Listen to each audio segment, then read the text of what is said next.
Kristen itu pengikut Paulus. Kisah Para Rasul 11 nomor 26. Paulus enggak, penjahat dulu, bunuh orang. Tiba-tiba lagi berbuat kejahatan, tiba-tiba diangkat menjadi seorang rasul. Assalamualaikum warahmatullahi wabarakatuh. Kembali lagi bersama saya Sulaiman Albima Official.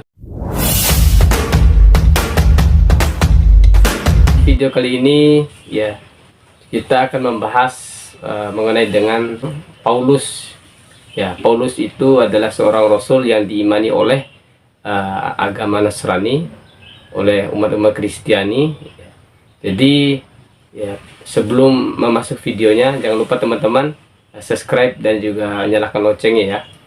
Oke teman-teman, ya kali ini saya akan mereview video di short YouTube satu persatu ya, mengenai dengan penjelasan tentang Paulus dan siapakah Paulus itu dan bagaimana dengan ajarannya. Oke, ini langsung aja videonya. Cekrot. Yang paling ditakutkan oleh para pendeta itu adalah siapa Paulus menurut Yesus. Apa jawabannya? Nggak ada. Harusnya kan ya. Siapa Said menurut Rasulullah? Siapa Umar menurut Rasulullah? Rasulullah jabarkan ya. Siapa Utsman menurut Rasul? Rasulullah jabarkan. Tapi siapa Paulus menurut Yesus? Nihil. Macet. Nggak ada yang nanya. Nggak ada yang bisa jawab. Mau kayak mana jawabnya? Maksudnya nggak ada juga dari sana bertanya itu. Yang pengen tahu gini, kita baca gini, ini dari mana gitu? Nggak ada curiosity dari mereka, dari yang lagi yang mengimani gitu. Nggak ada, imani aja. Oh. Kristen itu lahir apa adanya tahun berapa? Kalau Kristen itu menurut pengakuan mereka, Kristen itu adalah pengikut Yesus. Ya. Pengakuan mereka ya. Tapi Bible mengatakan bukan. Kristen itu pengikut Paulus. Kisah Para Rasul 11 nomor 26. Setahun lamanya mereka tinggal di Turki, Antioquia. Murid-murid Paulus disebut Kristen. Jadi bukan Yesus justru. Bukan. Wow. Paulus ini siapa? Orang yang mengangkat dirinya sebagai rasul, mengaku bertemu dengan Yesus. Nah, ini yang membuat kemudian mimbar gereja itu goyang. Karena di dalam Bible, Bang, Yesus itu berpesan sebelum dia terangkat ke langit ya, kepada muridnya, waspadalah kepada penyesat yang datang kepadamu dengan memakai namaku. Jangan kau percaya kepada dia. Dia ngomong begitu? Iya. Di dalam Lukas 21 nomor 8. Kontradiksi ajaran Paulus dan Yesus. Terlalu banyak dan bahkan banyak sekali kontradiksi ajaran Paulus dan Yesus, dan anehnya Kristen sekarang justru lebih memilih mengikuti ajaran Paulus daripada mengikuti ajaran Yesus yang original. Hal tersebut didasarkan pada kebohongan pertama yang mengatakan bahwa dalam peristiwa pembunuhan Yesus itu halal dan harus terlaksana karena itu menjadi penebusan segala-galanya, sehingga hukum-hukum yang diajarkan Yesus pun harus dibatalkan. Doktrin Paulus ini begitu kuat mendarah daging sehingga kejahatan kemanusiaan paling biadab berupa penyiksaan, pembantaian yang berujung pada penyaliban terhadap Yesus justru malah disyukuri oleh orang-orang yang mengaku mengikuti Yesus. Secara politis, apa yang dilakukan Paulus jelas sangat menguntungkan Romawi dan bangsa Yahudi secara keseluruhan. Lebih dari itu, bangsa Yahudi pun diuntungkan karena gagasan mempromosikan Yesus sebagai Tuhan berhasil. Hingga sekarang, mereka telah berhasil juga menjajah secara rohani bangsa-bangsa lain di dunia. Paulus Tarsus pembohong mati, dipenggal lehernya karena dustanya. Saksi dusta tidak akan luput dari hukuman. Orang yang menyembur-nyemburkan kebohongan tidak akan terhindar. Lihat kematian tragis orang yang dianggap suci oleh Kristen. Paulus dari Tarsus, orang yang dianggap sebagai rasul. Dia dipenjarakan selama 2 tahun di kota Roma setelah sebelumnya ditangkap di Yerusalem.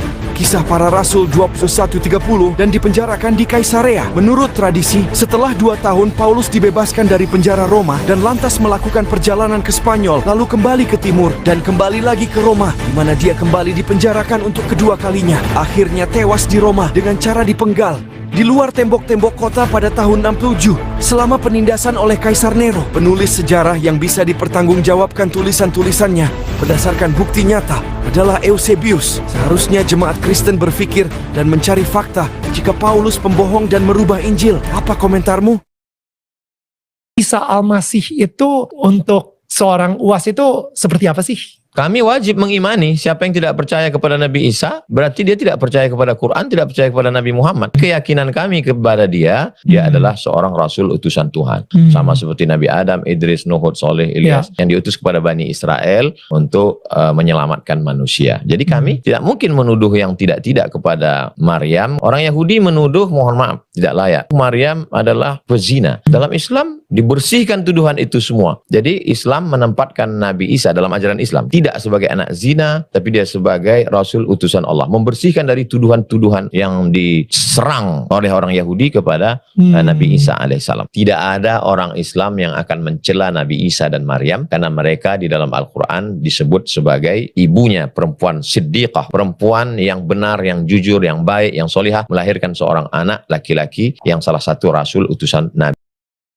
Paulus adalah seorang yang dahulunya benci terhadap orang-orang Nasara. Dia Yahudi. Dia selalu membunuh orang-orang Nasara, mengintimidasi orang-orang Nasara. Dia tidak bertemu dengan Nabi Isa dan dia juga tidak bertemu dengan murid-muridnya Nabi Isa, tidak. Suatu hari dia sedang berjalan, dia yang cerita sendiri. Waktu dia berjalan berniat untuk mengintimidasi orang-orang Nasara, tiba-tiba Yesus turun, kemudian mengangkat dia sebagai seorang rasul. Kemudian dia menulis risalah-risalah yang kemudian merubah tata pola berpikir orang-orang Nasara. Banyak khurafat-khurafat, seperti khurafat dosa turunan, khurafat tentang kebaktian, khurafat tentang penyaliban Nabi Isa dan macam-macamnya. Ini semua yang menciptakan adalah siapa? Paulus. Dalam cerita dia sendiri ada keanehan. Kita tahu sejarah para rasul, tidak ada rasul penjahat kemudian diangkat menjadi rasul, enggak ada. Antum kalau lihat sejarah Nabi Musa, Nabi Isa, Nabi Yusuf, nabi-nabi semuanya orang baik. Ya tidak, Nabi Muhammad orang baik atau tidak? Orang baik semuanya, baik-baik kemudian diangkat menjadi seorang rasul. Paulus enggak, penjahat dulu, bunuh-bunuh orang. Tiba-tiba lagi berbuat kejahatan, tiba-tiba diangkat menjadi seorang rasul. Ini baru dalam sejarah ada rasul yang seperti itu. Aneh ya. Oleh karena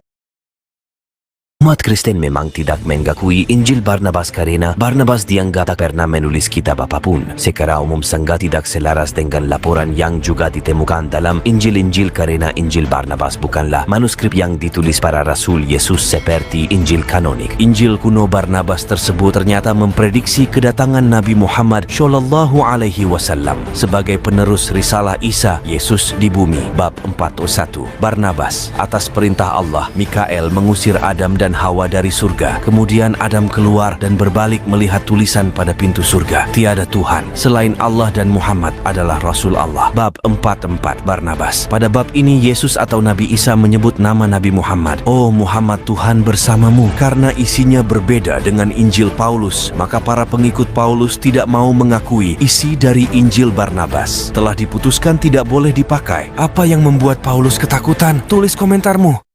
Ya oke teman-teman, terima kasih sudah menonton review short tentang Paulus hari ini. Jangan lupa subscribe supaya tidak ketinggalan di video berikutnya. Oke, bye.